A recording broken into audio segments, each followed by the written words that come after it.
'tis the season to be jolly.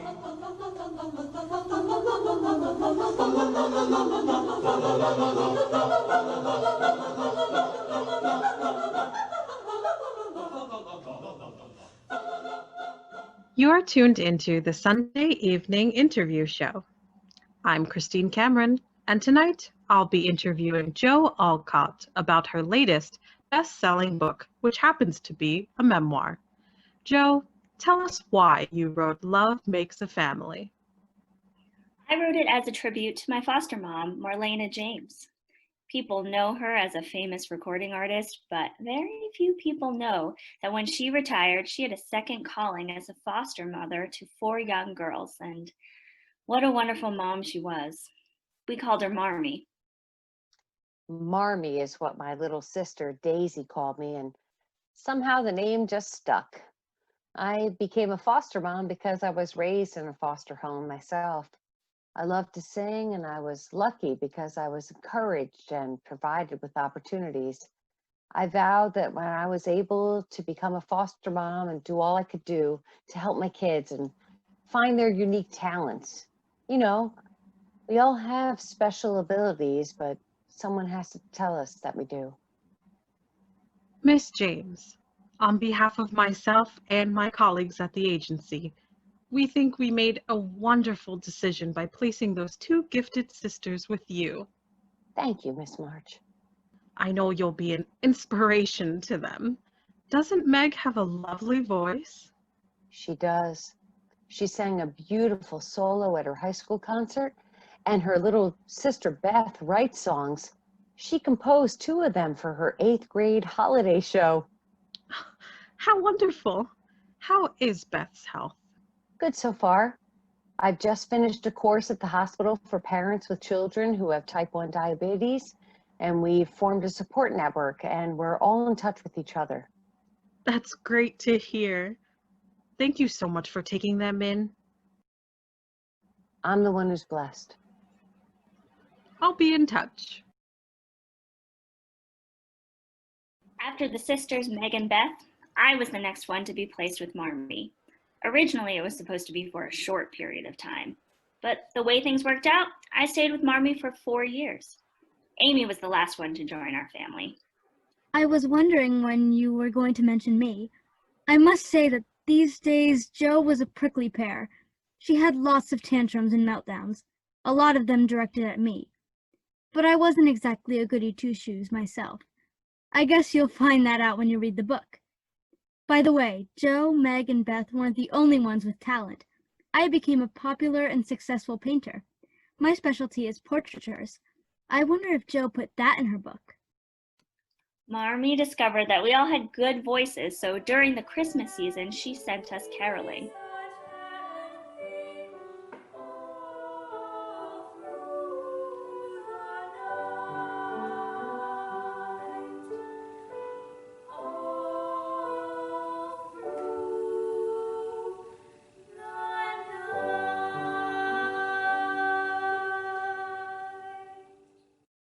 You girls are terrific. My dad thinks so too. Thanks. My name's Ted. I'm Jo, and these are my sisters. Dad wants me to invite all of you in for apple cider and cake. We'd like to, but we're expected home at 5 and we're already late. I'm Meg, by the way. And I'm Amy. Why don't you come over to our house? We live right next door. We're making hot chocolate and have tons of homemade cookies. Sounds great. I'll be over in a couple minutes. Be sure to thank your dad for the invite. Oh, I'm Beth. Maybe we can take a rain check. Marmy, that's our foster mom, has set up a whole caroling tour of the neighborhood for us. See you soon. Right.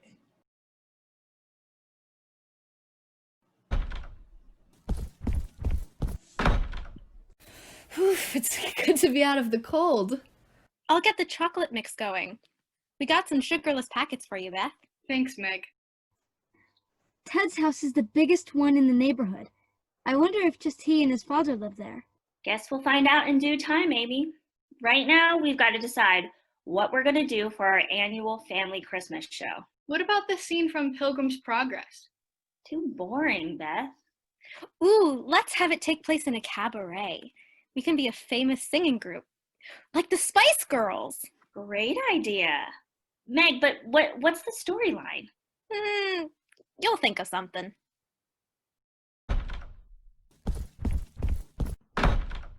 Woo! It's cold out there. How was Carolyn? Marmee! We met a cute guy who happens to be our next door neighbor. I invited him over.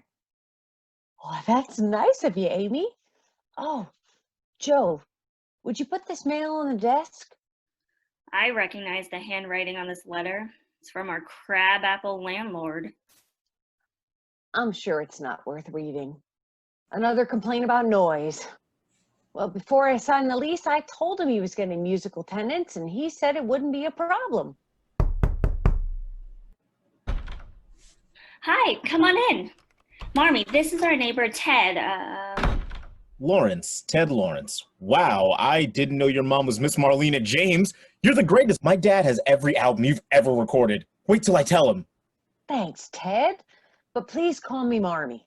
Everyone does. Here's the hot chocolate and cookies I promised. Thanks, Amy. You must go to Southwest High. But I've never seen you there. Probably because I spend my lunch and study periods in Miss Patrick's room. I'm a computer geek. I don't mind being called that. I'm totally into it. My dad thinks I spend too much time in front of a screen, but I told him, when you find what you want to do in life, you got to give yourself over to it. Totally. Right, Miss James? Marmee? Yes, indeed. But not to the point of ignoring everything else. Oh, man, whoa, sorry. But I gotta go. I'm working on a computer project with this dude, and he's really onto something awesome. Gotta check it out. Thanks for the cookies. Nice to meet everyone.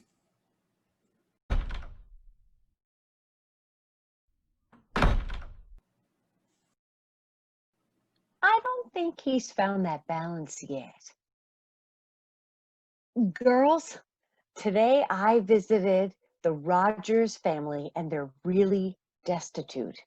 There are 4 children and their mom. I brought some clothes over to them, and one of the little boys said, "Why didn't you bring us food?" Mrs. Rogers was so embarrassed and assured me they had enough to eat, but I'm not so sure.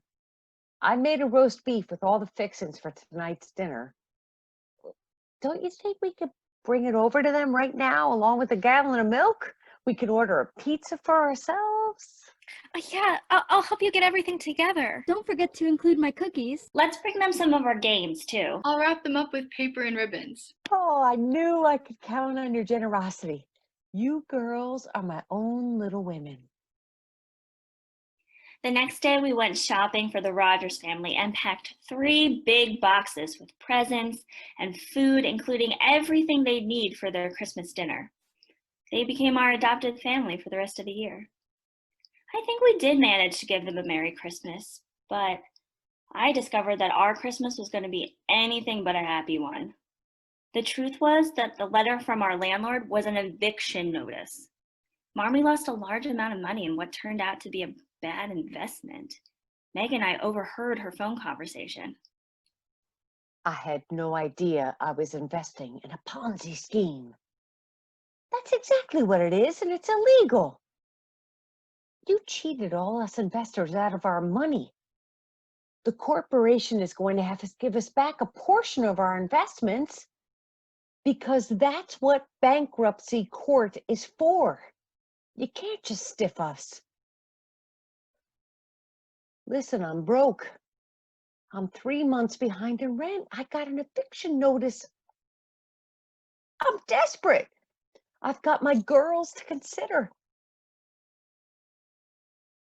You have to wire me a portion of the money I asked for. I know you're not completely cleaned out. We've got to promise not to tell Beth or Amy. I won't. But I know what I'm going to do. Even if Marmee won't like it. What's that? You'll find out.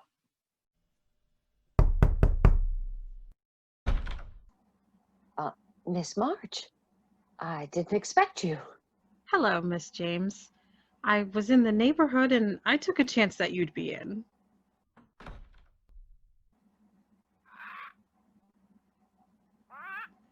How do you like Petey? I just got him today. He's a rescue parrot. He's a beautiful bird. Petey's well trained and knows his P's and Q's. I hope you don't mind my bringing him with me. He won't get into any mischief when he's in his cage. Petey wants a drink. Yours, straight They told me at the animal rescue shelter that Petey has a few language habits that should be discouraged. I have to teach him new words. How's tricks, cutie? I'll put this cloth over the cage and he'll go right to sleep. Don't bet on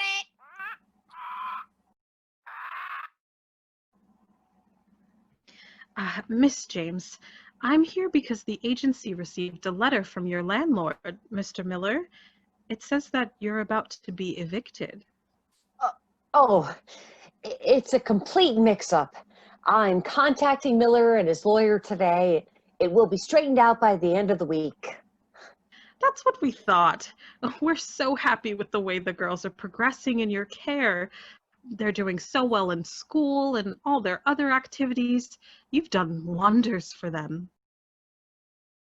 I love them. We're a family. How terrific. And when I hear from you in a few days, I'm sure everything will be in order. Bye for now. Another shock was yet to come. So, what did you say your name is? By the way, you can call me Sid. Meg. Megan Woods. Uh-huh. How old are you? 18. Here's my driver's license. Uh-huh. So what are you doing now? Well, Mr. Sid, I'm still in high school. Oh boy. But I'll be graduating in a few months. Bob, my musical director, said you got a great voice. Insisted I listen to you, so you tell me. Why should I listen to you? Well, because... What's your experience? I had the lead in the last two musicals I was in, Pajama Game and Sound of Music. Where? Southwest Community High School. Oh boy. I've sung in my church choir for the last 4 years. Uh-huh. I've sung solos in my high school choir concerts. What did you sing? I could have danced all night. Uh-huh. I've got rhythm. Uh-huh. What else? I've gone caroling every winter break with my 3 sisters. Oh boy. And I've taken voice lessons for the past 2 years with my high school choir director, Mrs. Jane Nelson. Kid, that's not a resume. I'm not even sure if it's a life. Mr. Sid, please just listen to me. I really need this job. Being a singer is all I've ever wanted to do. Music is my life. But right now you probably think I'm some kind of joke. No, more like a court jester. Well, if you give me a chance, maybe you'll change your mind.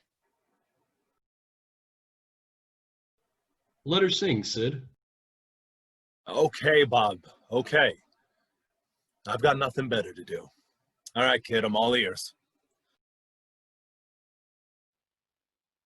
I want to be happy, but I won't be happy till I make you happy too. At home, Meg was rehearsing a bunch of songs with Beth accompanying her. I knew something was up, but when I tried to find out, all I got was a wall of silence.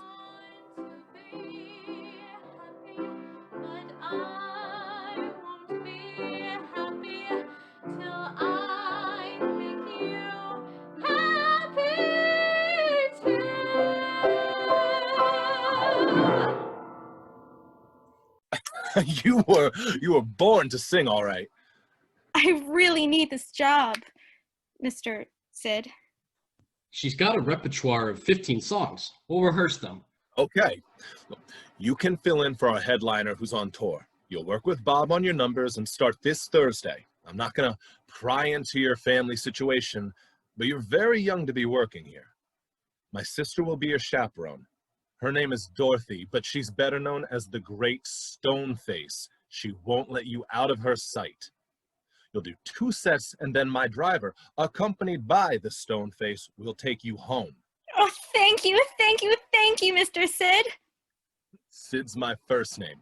I got a last name, too.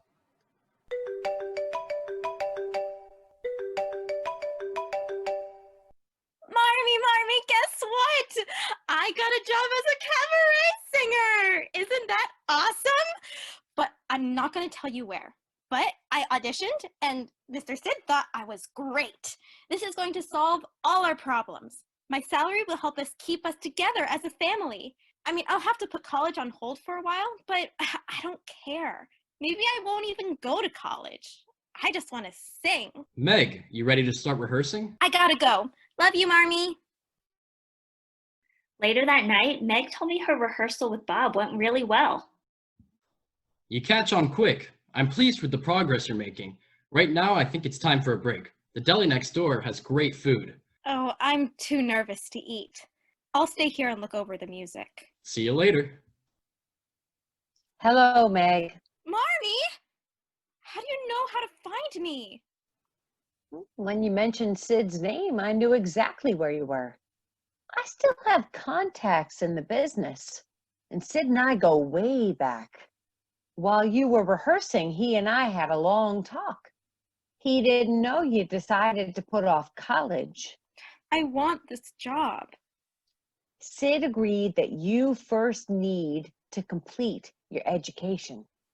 Why? You didn't go to college. Give me one good reason why I can't start my career right now. Meg, it's different now than when I started out. When you get your music degree, you will have learned multiple skills that will help you with your career. Those skills can give you staying power in the music business. But my salary will pay the back rent and help keep us all together. I heard your phone call. Meg, darling, let me deal with that. I've been liquidating other investments, so I'm sure we'll be all right. The situation turned out a lot more complicated than Marmy thought. She got a letter from Ms. March. Dear Miss James, I'm sorry to inform you that your proposed plan to liquidate other investments in order to pay back rent and continue to provide for your foster children is not acceptable because of the time frame involved. Your landlord states that you must exit the premises the day after Christmas, which is only a week away. Our agency will place the girls in other foster homes. Their placements could be temporary if you're able to rectify the situation with Mr. Miller and can provide us with the necessary legal proof. You can contact our law firm. Hey, Joe, you ready to go to the movies? I'm more than ready, Ted. It'll be an escape from what's been going on around here. Is something wrong? I'll tell you the whole story after the movie. Oh, Ted. Hey, Amy. Remember when I took that photo of you by the Christmas tree? Well, I used it to make a portrait of you. Right now it's just charcoal, but I'm going to turn it into a painting. Wow, it's great, Amy. It sure is. I didn't know you had this kind of talent. It's really professional.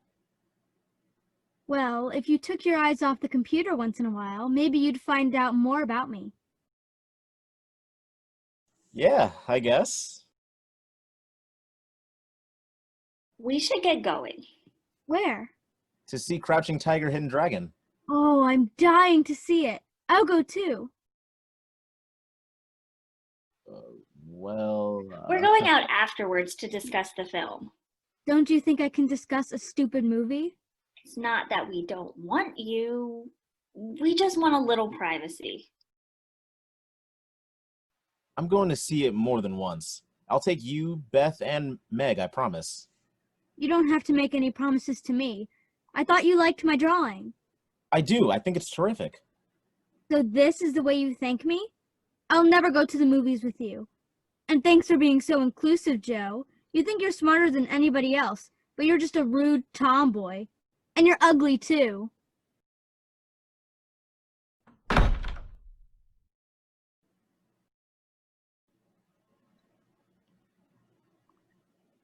Maybe we should ask her to come with. We don't have the time. We're already running late. Besides, I need to talk to you alone.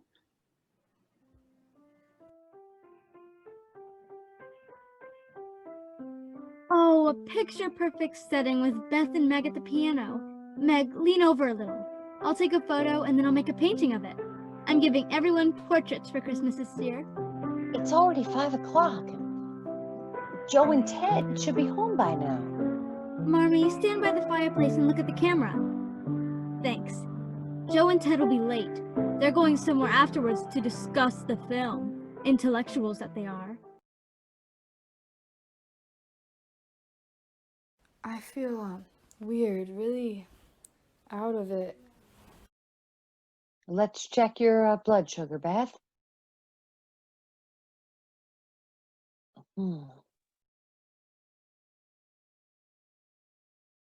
It's too low. Sit here, Beth, and lean back.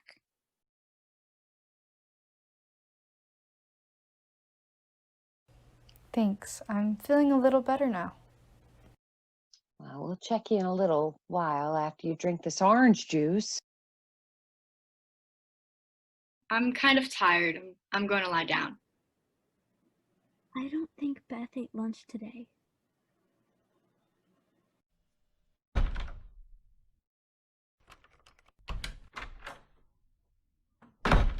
The movie was awesome. It had a lot of magical realism. Yeah, it created a whole different world. The novel I'm working on also has a lot of magical realism running through it. Why don't you print out the first chapter, Joe? We can take turns reading it. Okay, cool. Meg, could you check up on Beth? Ted, how about staying for dinner? Thanks. I'll let my dad know. So Beth's resting now and looks much better. She's got color back in her cheeks. My dad says to thank you for the dinner invite, Miss Marmee. He's involved in some hot real estate deal, and he was just about to call and tell me to order in. I can't find my novel. It's nowhere on my computer. Did you back it up, Joe? Yes, but the attachment is gone. My novel has disappeared along with all the copies. Mind if I check it out? Go ahead, Ted, please. Amy, did you do something with my flash drive? Of course not. You probably took it to school with you. Think when you last saw it, Joe, and retrace your steps. That's how you found your chemistry book. I'm going to start dinner. Amy, the flash drive is always plugged into my computer. I never remove it. If my novel has been deleted, I'll never be able to rewrite it. It will be gone forever. Don't be such a drama queen. You have a memory, don't you? You'll be able to rewrite what you've done so far. It will just take time. My sugar is back to normal. What's going on? Miss Perfect, who can do no wrong, is accusing me of deleting her novel and stealing her flash drive. Listen, Joe, your half of our bedroom is disgusting. Clothes, paper, and books all over the floor. You never put anything away. You'll probably find your flash drive under your bed. And if you don't, it'll serve you right. Girls, please. You had a fit when you couldn't go to the movies. I didn't think you were this vindictive. Joe and Amy, I want you to stop now. Call a truce until Ted is finished looking at the computer. I'm moving out of the bedroom. I'll sleep on the couch. You can move in with me. Thanks, Meg. I'll do it tonight. Free at last. I managed to retrieve the novel. I'm pretty sure it's all there. I made 3 copies and encrypted one of them. I'm moving your junk out now, Joe. Amy, don't you dare touch anything of mine. Then you better get it out right now if you know what's good for you. Stop right now. Joe, you haven't even thanked Ted for retrieving your work. It's no big deal. Amy, I'll speak to you later. Right now we're gonna have dinner and Ted is our guest. Everything turned out all right. We'll discuss it later. Joe, you have to be able to forgive. I'll never forgive Amy. She won't admit it, but I know she deleted it. If Ted hadn't retrieved my novel, it would have been gone forever. Thank you, Ted. You saved my work. Oh man, I just remembered. I got a homework project due tomorrow. I totally forgot. I better go home and finish it. Thanks for the invite, Miss Marmee. I gotta go.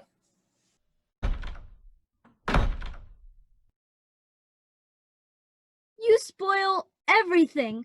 Now Ted hates us. He'll never be back. Don't blame me for what you did. You're the spoiler, Amy. All because you didn't get your way. Don't come near me. I'm moving my things out now. Not yet. First, you and Amy are going to help me with dinner. And if you two can't say anything pleasant, polite, or just plain civil, then I don't want to hear anything come out of your mouths. Do you understand? Now come along.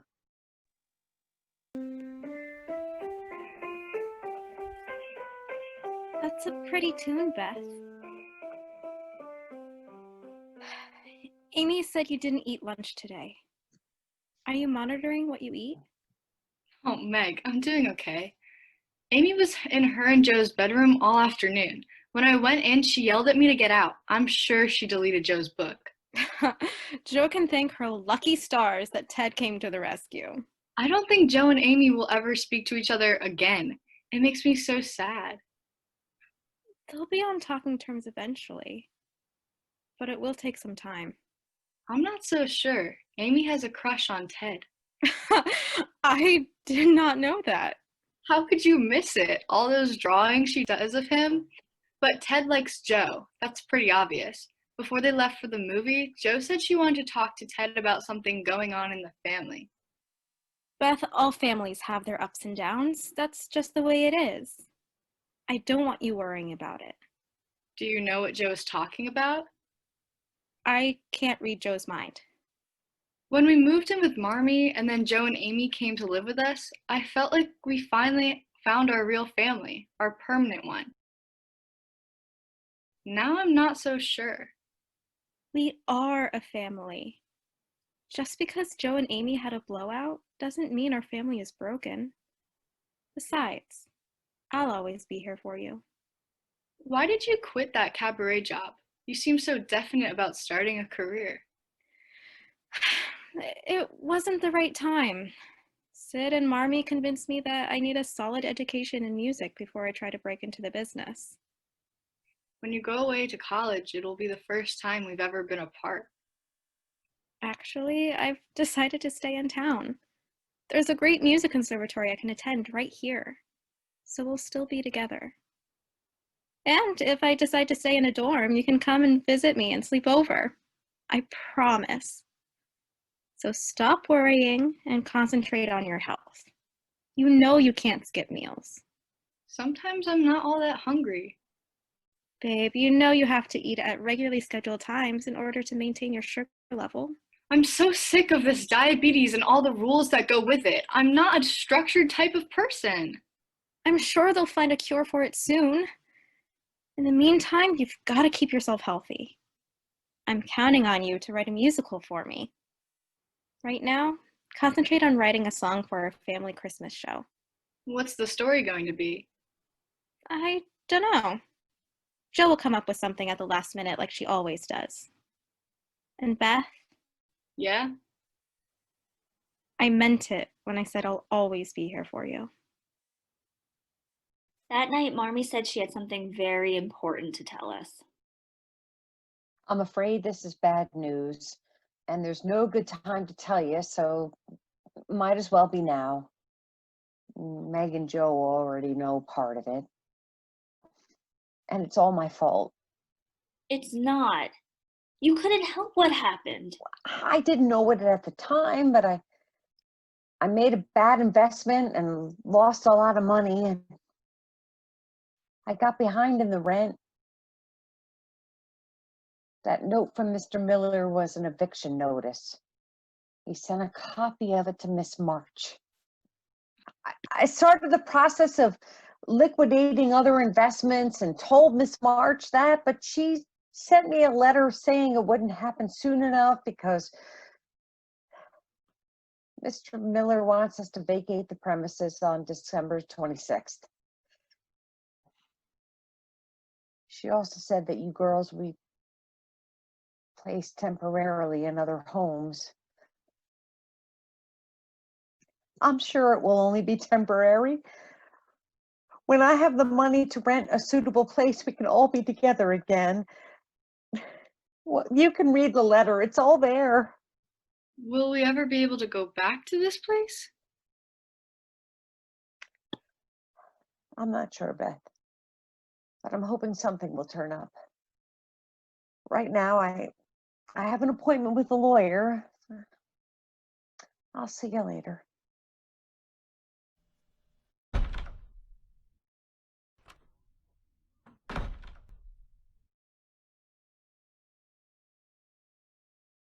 What if we'll be separated for good? I can't stand to think of that. Beth, where are you going? Don't you want to read the letter? No, not ever. That night, Beth became very ill and had to be rushed to the hospital. Marmee, can we visit her today? Not yet, Amy. Right now, Beth is in intensive care. She's in a coma.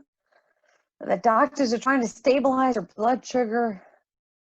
Meg is the only one who's been allowed to see her.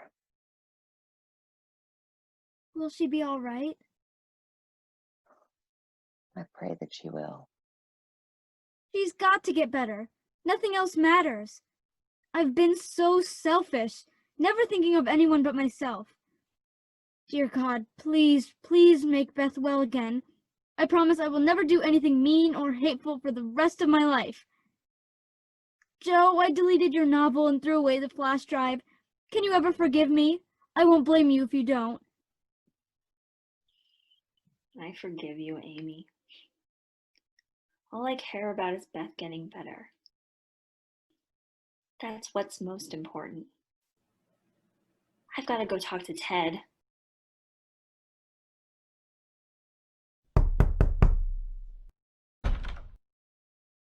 Hi, come on in. How's Beth doing?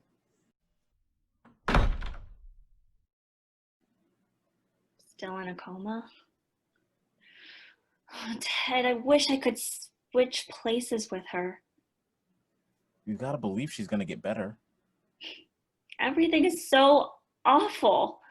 Ms. March is coming this Saturday to take us to our new, supposedly temporary foster homes because Miller is evicting us and wants us out on the day after Christmas. I didn't know that. Everything's been happening so fast, I didn't have a chance to tell you. Maybe I can help in some way. What can you do? What can anyone do except pray for Beth and just wait and see what happens? I'm gonna try to do something. I can't promise anything, but have faith. Will you try to have faith, Joe? Yes, Ted.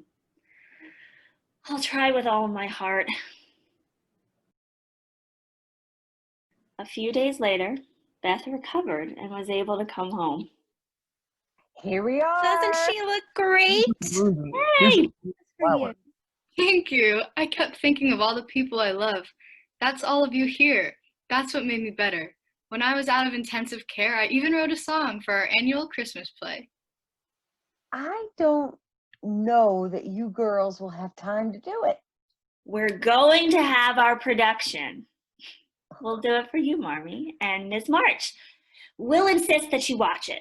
We won't go anywhere unless she does. I'll write it if I have to stay up all night.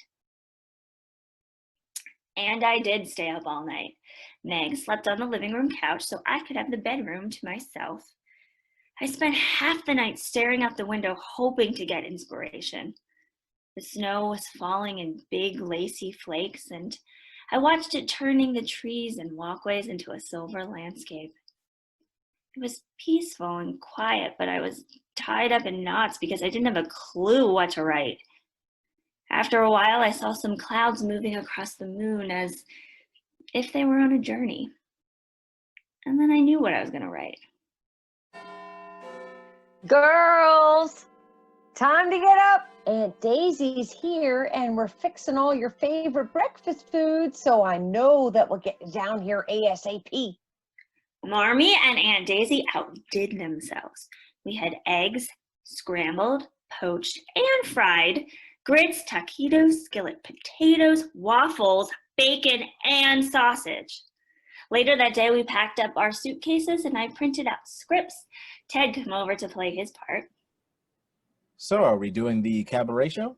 No, I totally changed my mind. You'll be the MC of a quiz show. Here are your scripts. We don't have time to rehearse, so just give it your best shot. Miss March is here. She knows you're going to do the Christmas play before you leave with her. Okay, you're on, Ted. Break a leg, everyone. Welcome to this special holiday production of the ever-popular quiz show, Do You Have an Answer? I'm your host, Ted Lawrence. And now let's welcome our 4 guests, Meg, Joe, Amy, and Beth.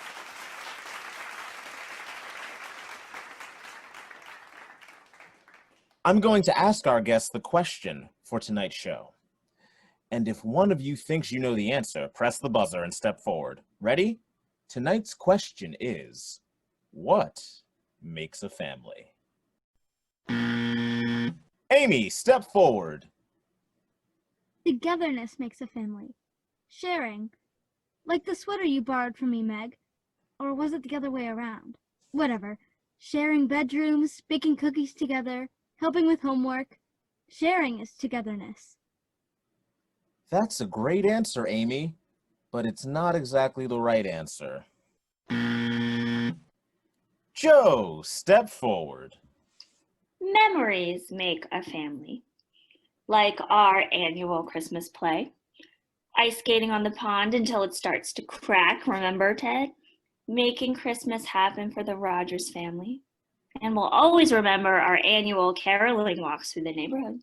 Another excellent answer, but not precisely the correct one. Meg, step forward. Celebrations make a family. All the holidays, our birthday parties, and especially Beth coming home from the hospital. All those happy times bind us together as a family. A wonderful answer, Meg. So far, all of your answers have been 99.9% correct, but we're still waiting for the 100% correct one. Beth, step forward. Love makes a family. Togetherness, memories, and celebrations are all part of a family, but it's love that binds a family together. And Marmee taught us what love is. Today we're going our separate ways, but no matter how far apart we'll be, we'll always be a family because we love each other. I'd like to sing a song I composed when I was in the hospital.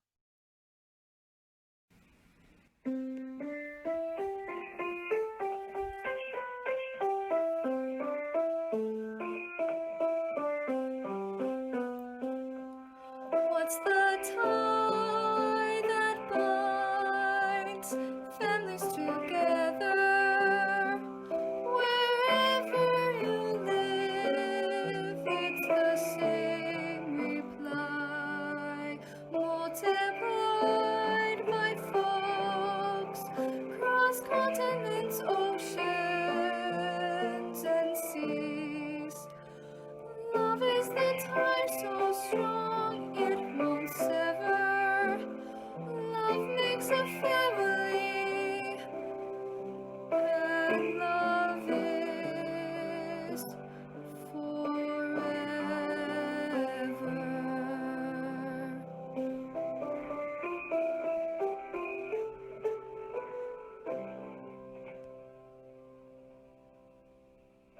That is the 100% correct answer. Congratulations.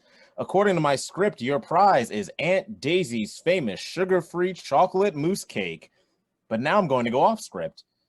Even though Daisy's mousse cake is the best in the world, there's another prize for Marmee and her girls.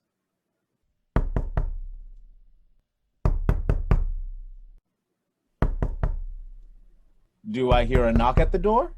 Ho, ho, ho. It's Santa Claus, better known as my dad, Jeff Lawrence.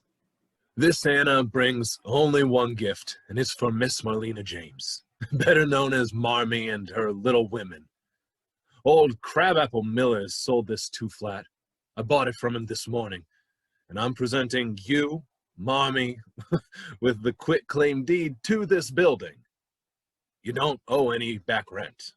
You and the girls don't have to go anywhere. All of you can stay right here because now this is your property. Mr. Lawrence. Please, call me Jeff. Jeff, I'm overcome by your generosity. I have no words to express my gratitude. You rescued my family. I'm so happy I was able to do it. Miss March, are you all right? Oh, yes. Who would have thought something like this could have happened? Oh, it's a miracle. I'm overjoyed. The girls will remain with you, Miss James. I'll straighten out all the paperwork tonight. Let's all have some of Aunt Daisy's cake to celebrate. We need a song. Miss James, I have a request. I have your Christmas album, and on it you sing my favorite carol. All through the night. Could you sing it for us now? Well, I'd love to. Sleep, my child, and peace attend thee all through the night. Guardian angels God will send thee all through the night. Soft the drowsy hours are creeping, hill and dale in slumber sleeping. I, my loving, vigil keeping all through the night. While the moon her watches They say that memories eventually fade, but this one remains as fresh and vibrant as the first time it happened. And I will carry it in my heart for as long as I live. Visions of delight, revealing, breathes a pure and holy feeling all through the night.